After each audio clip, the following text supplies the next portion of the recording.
Welcome to Pumpkin Spice Podcast. It's a seasonal, artisanal, yummy treat full of spices. I'm Rob Schulte. I'm Brittany High. Did I say yummy treat? You can edit it out. I won't tell. Oh, I know. I'm just trying to make sure, where I'm at in this. Because, frankly, some of the films we watch, Brittany, I know this is going to be hard to hear, they are not yummy. Really? Yeah, they're, in fact, a little icky. Yeah. At times. Like the Mr. Yuck stickers, Yep. I believe belong on a lot of these films. Yeah. Why would you do this to us? Well, I made a mistake, but I'm seeing it through. If my father taught me anything, Brittany, it was that you should finish every job even if you admit to yourself that you made a mistake. Oh, well, words of wisdom, I guess. Maybe. I don't know. I was filling out a photo album today, so I was very family-oriented. Oh. Photo albums, remember those? Yeah, I do. I recall. If I squint my eyes and stare into the distance, I remember. It's like, okay, got it. Mm-hmm. So, Brittany, today we are reviewing Children of the Corn 4. Against my will, but go on. The Gathering. Did you know that? Had that subtitle in there. Yep. Right there at the beginning after, well, no, it said Children of the Corn 4, then we had a dream sequence, and then we got the rest of the credits. It was a little awkward to me. I was like, what are your expectations? We're on 4 at this point. Yeah, it's true. That's true. It's been a downhill slope. Hey, maybe it'll pick back up. We'll get into the 2000s at a certain point, and, movies got better then, right? Did they? Nope. Let's dive in, shall we? Mm-hmm. We start with the IMDb user-submitted storyline, and today's comes from Parsha Mortem. I won't read her email, but it goes like this. All the kids in a town overnight become feverish and have convulsions. The next day, they start to become evil. They change their names to those of kids killed long ago, and then start killing any adult in their path, in vicious and mysterious forms. A young woman who has just returned to town tries to find out what's happening, while trying to protect her transformed younger sister.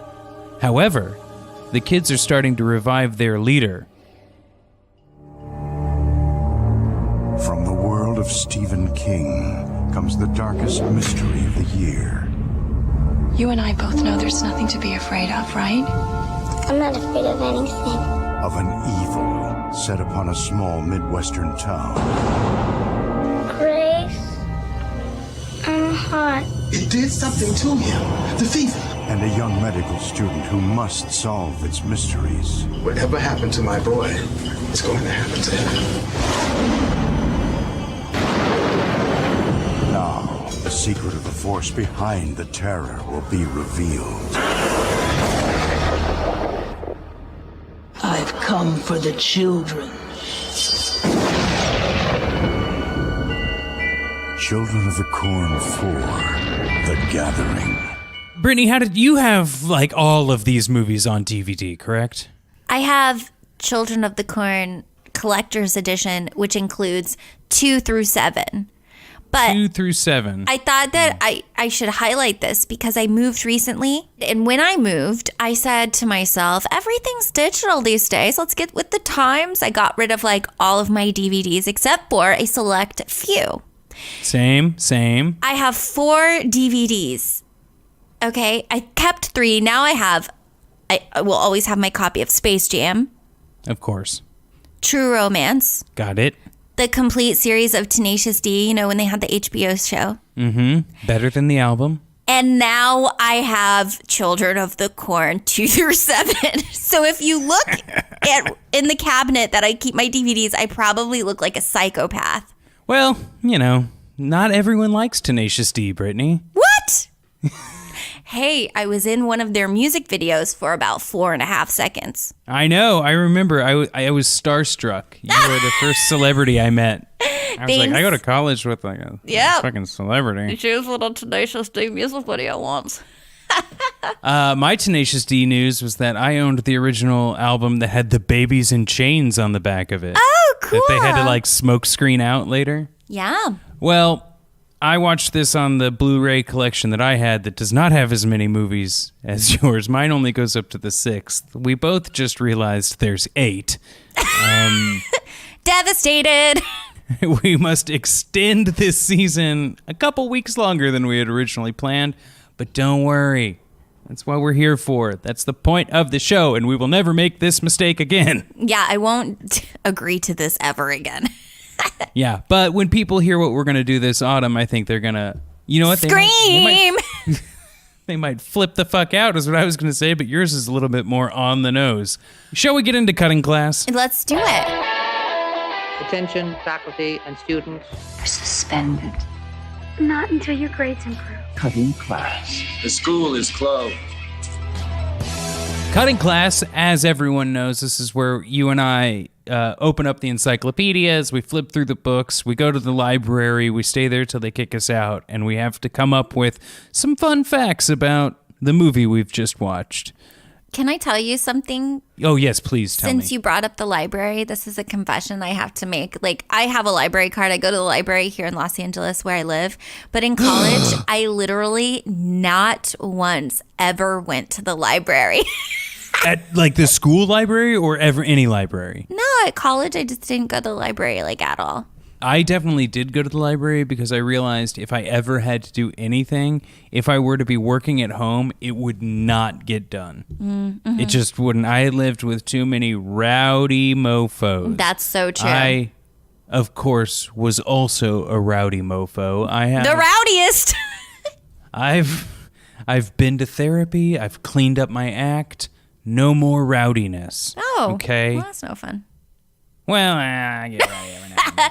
Tell me your fun facts, man. Yes, I found out that the woman who played Margaret, The woman, she's like 5 years old. now she's an adult, Jamie Renee Smith. Anyway, the character of Margaret, Yes. when she was also a little girl, she played young Fran in The Nanny on like 4 episodes. That's crazy. I love that. Yeah. You know how I feel about The Nanny. Well, and The Nanny is going to be, I believe, it's a potential contender in season 2 of the TV show. It sure is. I'm rooting for it. We'll roll the dice and find out. Another fact, did you notice, Brittany, that not once in this entire movie did anyone say, "He who walks behind the rose"? I was so confused about that. And there is a scene that got cut where someone does say, "He who walks behind the rose." And I would think out of everything you had to cut out of this film, which I don't think was much, why cut that line? How bad was that scene for it to be cut from this film? It was the scene with the 2 old ladies in the dark that are like talking about Mercury poisoning and the young boy preacher. Well, how am I supposed to know? I didn't watch the unedited version. I know. I was, obviously I was scouring the books and the texts, and they were like, yeah, in the scene with the 2 women, one of those moments got cut where they referred something like other people referred to the young boy preacher as he who walks behind the rose. And it's like, why don't you lead with that? It's the only thing that's connecting us to any of the other movies except for the weird hat. Yeah, seriously. Hey, I have, for once, I've been doing this podcast since like September of last year. Mm-hmm. It's currently February. 'Tis. I have not ever had a fun fact because I don't know shit about shit. Well, what about Shinola? Well, that too. I don't know anything about that. But this time I have a little fun fact. Oh, journalism bug bitcha? Yep. All right, what do you got? So as I was watching this film, you know the doctor guy, Doc Rob? Yeah, Dr. Rob. That's you. It's me. I get That's cut in my half. fun fact. No, the guy who plays Doc Rob, I recognized him immediately from Murder, She Wrote. He's on Murder, She Wrote. Oh, man. Another contender for season 2. Oh, that's a shoo-in. We're going to get John DeVore on here, and we're going to talk Murder, She Wrote. Oh, yeah. Let's talk John DeVore for a second. He has been, he guested at our live show in New York, which was fantastic. I think about him like every 3 days. I think about him, too. John, if you're listening, thanks. You're a great guy. We love you. I feel like we created a lifelong bond in the course of one Totally. evening. Oh, yeah. Well, and speaking of John DeVore, What about him? let's move into the segment Things That Make You Go, hmm. Okay.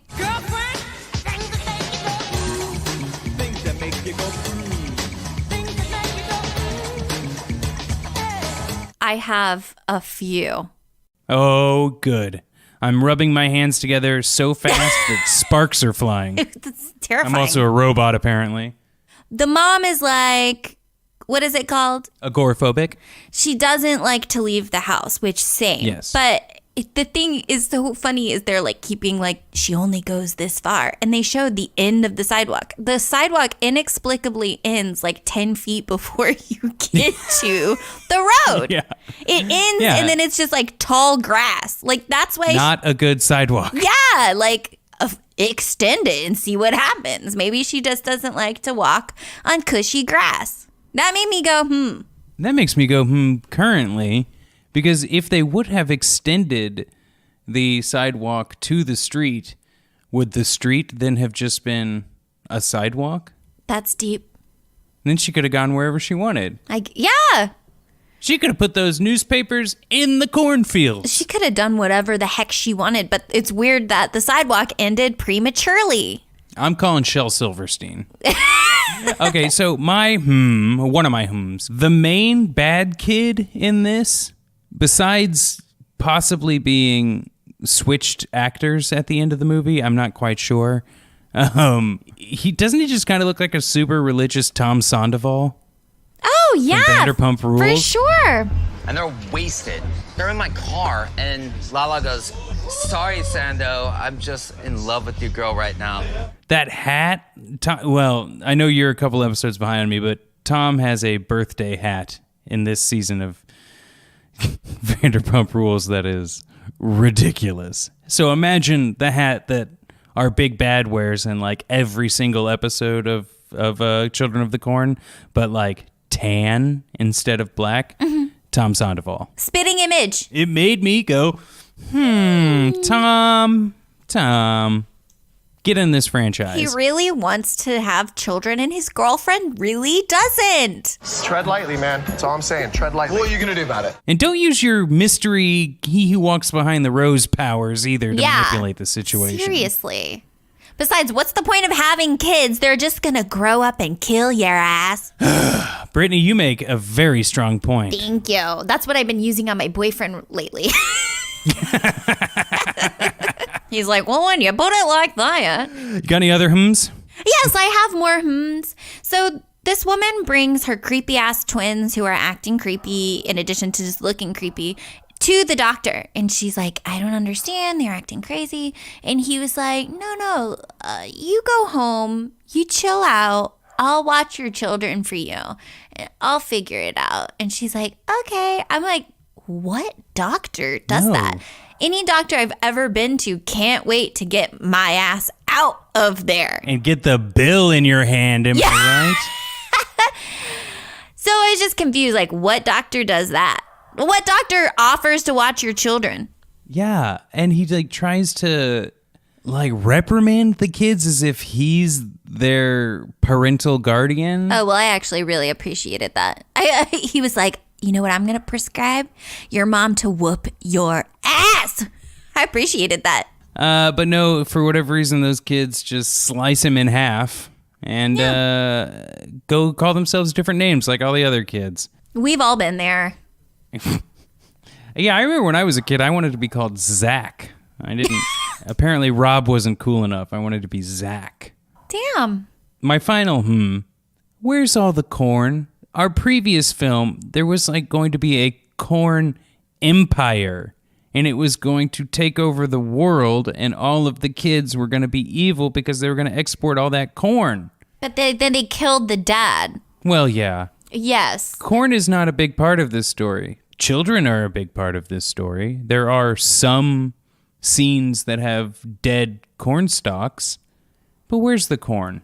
That is so true. I was so busy hating watching all of those kids cut their hands open and put it in the bubbly baptism pool. I was just like so distracted by that. And the truth is, you know that's just like a hot tub with like red food dye in it. And it was so upsetting because I was like, what a waste of a hot tub. Like, if anybody's like recently somebody's like inviting me to something that sounded really terrible. And like, I don't want to be there. What are you talking about? And they're like, they have a hot tub. I was like, well, I'm still not going to go, but I'm going to have FOMO about the hot tub. will they let me get in it like without putting on a bathing suit and just my clothes? It's more that I didn't want to be around any of those people. Yes, I definitely know that feeling. That's why I don't do anything ever. Yeah, pretty much. One more question. Brittany, Yes, in the back, your hand is raised. Everyone, pay Yes. attention. Brittany raised her hand. So Naomi Watts, she is in medical school, and she is like thrown off by all these kids that are sick and all of this stuff. And then at the end, she's like charging through the barn, trying to kill the bad guy who, I don't know, like what the fuck is he supposed to be anyway? I don't know. But she has one bullet left in her shotgun. And the guy's like standing over her. And instead of shooting him, she shoots like a water valve on the wall, which sprays him with water and he dies. Mm-hmm. How did she know that water was going to kill him? Well, here's the thing, because I had to rewind it too. I got real confused. At one point when the two old ladies are talking, they talk about how they fed the kid quicksilver or mercury to keep him small. They poisoned him. When they get to that barn, they do these weird things where like she looks at this, what looks like a dinner triangle, clang, clang, clang, clang. Yes. But it's like, pull this valve for the water to drop or something. And then the next scene immediately, they walk by a big tank of water that says highly pressurized water. And then a later scene, they're dumping mercury into that giant thing of water. Oh. I don't remember them ever picking up the jugs of mercury. And the only other time that they decided mercury was what was going to kill this monster was in the car ride there when the dude is breaking open thermometers and pouring them into shotgun shells. So it was like, oh, okay, that's how we kill him.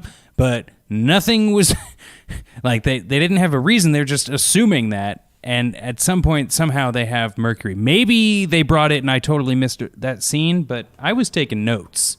And if I missed it, then that really shows you that if you step to fill up a glass of water, that you won't ever figure out what the hell is going on. Yeah, I was like, it shouldn't be that difficult to figure out. I shouldn't have to like have my eyes glued to the screen to understand everything that's going on. I think it speaks to a bigger point to this movie that I believe don't will make stem. sense. And it stems from a thing I want to talk about in our next segment, Maniac. Let's do it. Maniac. It will tear the life out of you. Maniac, of course, what you and I deem the craziest thing, a character or a situation that happens in this movie. Yup. So Grace, Naomi Watts' character, admits that Margaret is actually her daughter. And I thought it was supposed to be this, like, they paint it to be this, like, sort of like, oh, moment, like, oh my God. But nothing ever builds to that. They just say something like, the person who's going to be the conduit for essentially He Who Walks Behind the Rose is her because she's been lied to. Like, that was one of the things, like, the person will have to have been lied to and forgotten or something. And she's like, yeah, she was lied to. She's my daughter. And it's like, what the fuck? That's so much bigger of a storyline if that would have been a part of it. And never at any point did you wonder if that was the case. They're just like, this is your sister. And you're like, oh, yeah, that makes sense. But for some reason, it's her daughter. And I think that, like, there's all of these pockets in this movie of situations like that where you're like, what scripts were merged for this movie? I wish I could tell you. Yeah, well, you could tell me a Maniac moment. Oh, what happens if I have two? Dump them on me like mercury water. Okay, you asked for it. That man at the very beginning, he's so desperate for booze. He really tries to like lean over and get it, but he can't reach it. Oh, so my he God. crawled under some like spiky farm equipment to get it. Like I would be like, you know what? I'll go to the store. If I wanted booze that bad, I'm like, I'm not crawling under that. Anything could happen. But then he gets an axe to the dick, and I thought he didn't deserve that. He did not deserve that. Also, we see him walking before that time through the rows of corn, like drinking straight from the bottle, which is like a signifier of town drunk, I guess. Yeah. Or deep depression. Yeah, both He's probably. He's got a neckerchief on, and I don't know what that's supposed to signal. But he gets into that farmhouse and like tears open the well that they had like thrown, like in the lore that the old ladies talk about. They had thrown the kid in the well and sealed it up. But like we don't know that at the time. All we see is him like opening up a sealed well and drinking from a bucket. What? Yeah, that was really weird. And then he's like, oh, I dropped my liquor. I better get that. And you would think that like the evil spirit little boy that comes to life after he does that would be more of like a, hey, thanks, man. But instead he's got to be like, you saved my life, but you also enjoy whiskey. I'll be killing you now. Yeah, well, they don't really have rhyme or reason to their rules, man. What's a dream? What's slow-mo? I don't know. I don't know. There were so many dreams inside of dreams in this. I was so That confused. then weren't dreams, I guess? But then they came true, so were they dreams? And then they were. Oh, God. Okay, what's your other one? The little girl, Margaret, pulls a tooth out of her mouth. That was so disgusting Yes. and horrifying. But Oh, that's, my God. That's not the crazy part. The crazy part is Naomi Watts just like standing there like being perplexed. I'm like, the crazy part is that she doesn't go running and screaming. And then her friend like opens up in a manila envelope full of teeth that she pours into her hands. Like, you didn't have to pour them into the hand. You could just show me. Or just say, this bag is full of teeth. Yeah. Did you ever, I don't know if your mom did this, but did you ever find your mom's bag of teeth? Of like all the teeth? Of like her teeth? No, of the teeth she collected as the tooth fairy. Oh, no. I Yeah. think the teeth that were collected were immediately thrown in the garbage. Discarded? Oh, that might be a normal Yeah. mom thing to do. I don't know. I just remember finding have a no bag idea. of teeth and being like, are these mine? She's like, it's yours, your brother's, maybe even some of your sisters in there. Well, I told you I was going through photos, and within like these old photos, I did find a letter I wrote to the Tooth Fairy as a kid, and it said something I don't remember exactly, and I can post a picture of it. But it says like, "Hello, may I please have some money? I'm sorry, you don't have to give me money because I swallowed my tooth. Oh Thank my you." gosh, so courteous. Yeah, I just wanted that $2. You know, This might be too much, but tooth much? tooth much. When I'm 10 years older than my little sister. So your little sister is 12? Yes, because I'm 22 years old. Yeah, totally. When my sister was of the age where she was about to lose her first tooth, I told her that when I was in second grade, which this is true, a class assignment was to write a letter to the Tooth Fairy. And so we did. And we each got letters back from the Tooth Fairy. And it was written in like gold ink and it was so magical. Whoa. So I told my little sister this. And so then she started writing letters to the Tooth Fairy. And my mom came to me and she's like, you started this. Like, this is your problem now. So I started responding. No, it's hilarious because I started responding to my little sister's letters and they started being like, you know, talking about what she's going through in her life and stuff. And I like write her back. And then what's terrible is like, then I was going off to college and like that my mom's like, well, I can't be responding to all these letters. It's too much. Like it was a way for me to connect with my sister. Yeah.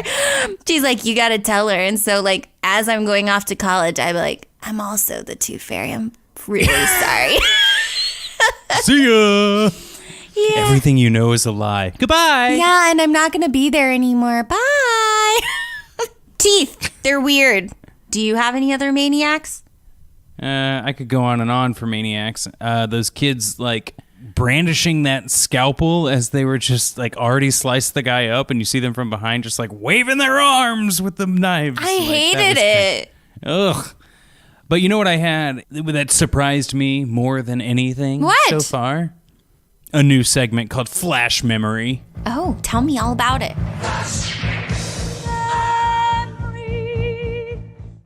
Okay, two things came to mind that I never thought I would think about ever again.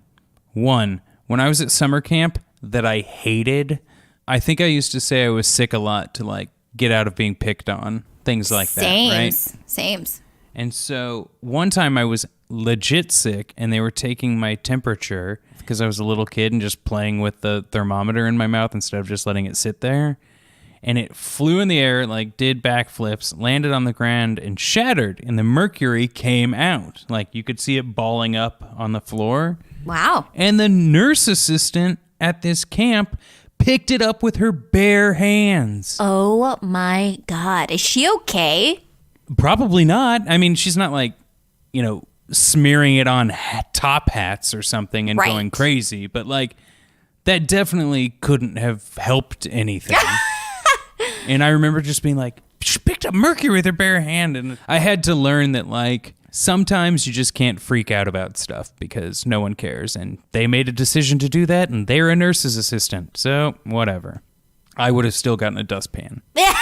My other flash memory is, Brittany, do you remember when every car had burgundy interiors? Yes. And it was like that weird felt that like eventually always like sunk down like 3 inches from the ceiling of the car. Well, that was my brother's first car. It is a Ford Tempo with the red interior. Really? Yes, a man at my mom's work was like, is your son 16 or something? And she's like, yeah, why? And he's like, I just got this car if you want it. And my brother was like, hell yes, I'll take it. Gimme. Yeah, gimme. but then it was... It was like the best worst car, because you're just like, oh, of course. I have red interior, bye. But then, see ya. Like reverse didn't work. So every day he'd just like put it into neutral and I'd have to like push it out of the parking space. It's a free car. Yeah, it was cool. It was like made me really popular at school. Yeah, look at me, guys. I can push a car. I'd be like, I don't have to ride the bus because my brother has his license, but every day I have to push it out of the parking space. So before we drive off, just turn around. Yeah. Turn around, please. Okay, now look. Hey, see ya. Yeah. Oh, man. Did you have any flash memories? I know I sprung that on you. No, it's good. No, I don't. That's it. Okay, but it's a segment in the future. Maybe you will. Maybe I Although will. I'm the person who has these memories like my dad getting a vasectomy and stuff. Yeah. Whatever. Tune into the TV show for that story. Yeah. I think that just leaves us to almost the end of this show, Brittany. We got to talk about The Thing. Mm-hmm. Your big takeaway from the movie. Can anybody hear me? We found something quite remarkable. We found something. Is this dork made of orange rock like the rest of his body? The Thing. What was your thing from this film? To be honest, my biggest takeaway, I will not be taking anything with me. I will be leaving all of this behind. I will be drinking a beer to forget. 12 beers to forget. This was not okay with me. How about you? I'm so sorry that I've put you through this traumatic experience. Hopefully our friendship can survive 4 more. Rob was like, yeah, we got 4 left. I'm like, no, we have just 3. And he's like, actually, there's an 8th one. And I was like, no. Sorry, but we're going to do it. We'll be doing Children of the Corn through April, so sorry. Yeah, do you have any kind of takeaway? So yeah, I wish I could leave this one and not remember anything and, leave room for other memories like mercury nurses and vasectomy dads. But there's something in this movie that's good, and it revolves around the idea, and I don't exactly know what it is, but like the idea of, like, you could tell someone had a vision that got really screwed up in editing and funding. But like you see the glass drop early, and then you see the glass drop again in the sink later, and you're like, oh, that wasn't a dream. This is actually coming true. And then similar situations happened with like Grace's daughter, Margaret, or sister, you know what I mean? And I just don't think it was communicated well, and I don't think they had the time or the means to finish what the actual communication of this story was, so they just had to rush the ending and rush through all of like the important story parts. I don't know how much of this movie was actually filmed because there's so much slow motion and the movie is only 1 hour and 25 minutes long. Totally. But I would like to know what the actual, if they were given all of their means, what this movie would have been, because I think there's something fun in it. But it was not communicated. I hear ya. So we should probably rate this puppy, huh? Yeah, I wouldn't call it a puppy. Puppies are cute, and I like to be around them. Yeah. We should probably rate this farting elephant. Yeah. Hey, I would take a farting elephant, too. Yeah, I would, too. Yeah, you want to go first? I think we probably have the same answer. You On the count of three. 1, 2, 3. Misery is awful. I don't even want to talk about it no more. Well, then we better just read a Letterboxd review. I'm in it to win it. I'll see this through. Same. I wanted to find a 5-star review on Letterboxd that also had some sentences to go along with it. I didn't look long, but I didn't find one.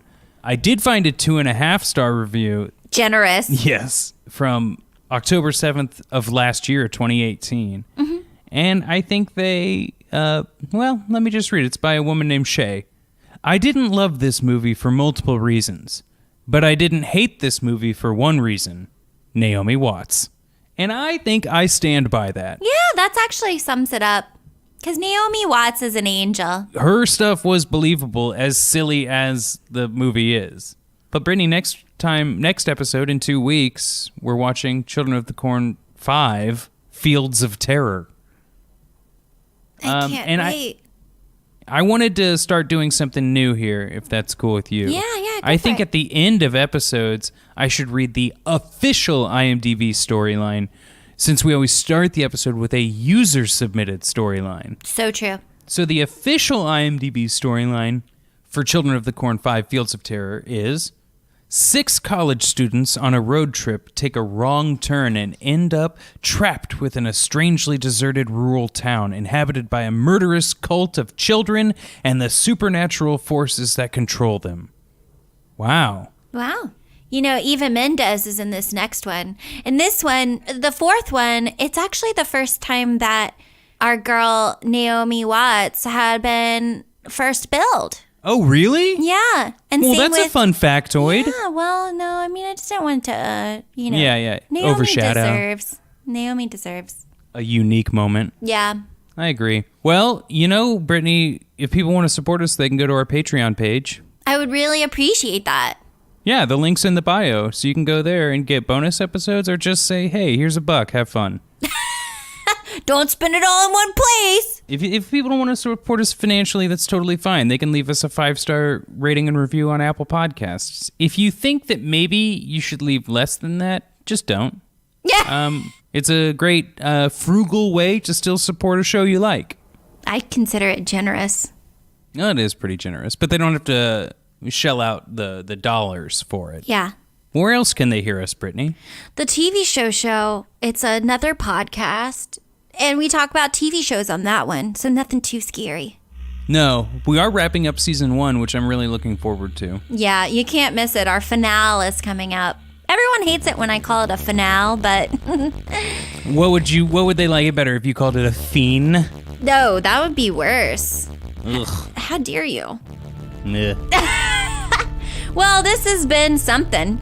It has. I'm hungry. There was not enough corn for me to be satiated, so I'm going to go make some popcorn. All right. Enjoy. All right. See you later. Bye. Bye, Quincy. Bye, Clive.